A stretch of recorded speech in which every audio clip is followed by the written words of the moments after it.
What's up guys, today I'm going to show you how to front squat. The front squat generally isn't performed as much as it should be in a commercial gym. Front squat is the prerequisite for learning how to clean, especially if you're videoing squat cleans. There's a few differences you need to be aware of between the front squat and the back squat in terms of bar position, hip and knee angle, how vertical your torso must be. So Dan should show you a video on the front squat and how to perform it. Usually empty bar will show you from the side and the front how it should be done. Okay, so from the side, basically, the main difference you'll see is how much more vertical the torso must remain compared to the back squat. So, as you'll see,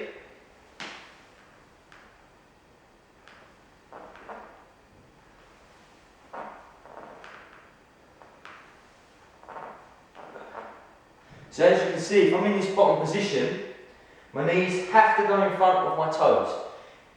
That will help me keep my torso upright. Basically, if my knees shift backwards, i.e. like I would do in a back squat, it means my torso is going to incline a little bit more. Okay?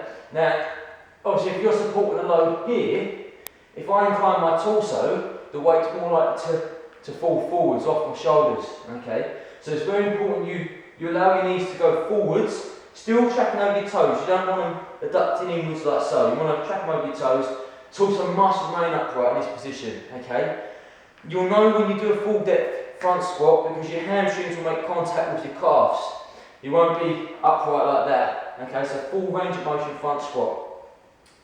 Now from the front, there's a few things that's very important you get right. And that's first of all the grip. Okay?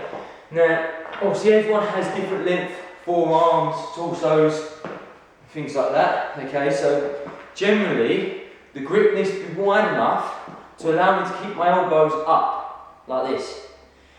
It doesn't ever want to be like that. Okay, because what I'm doing is supporting it in my arms.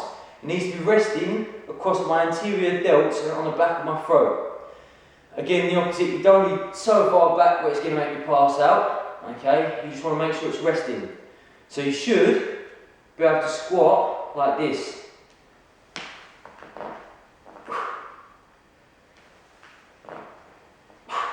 Okay, and that's because it's resting on my shoulders and not my forearms.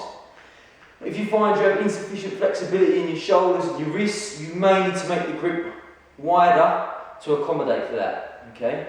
Now the main thing is I need to constantly be driving my elbows up. I don't want to get to the bottom of the squat and then my elbows dropping down like that. Again, it's come off my shoulders, it's going forwards.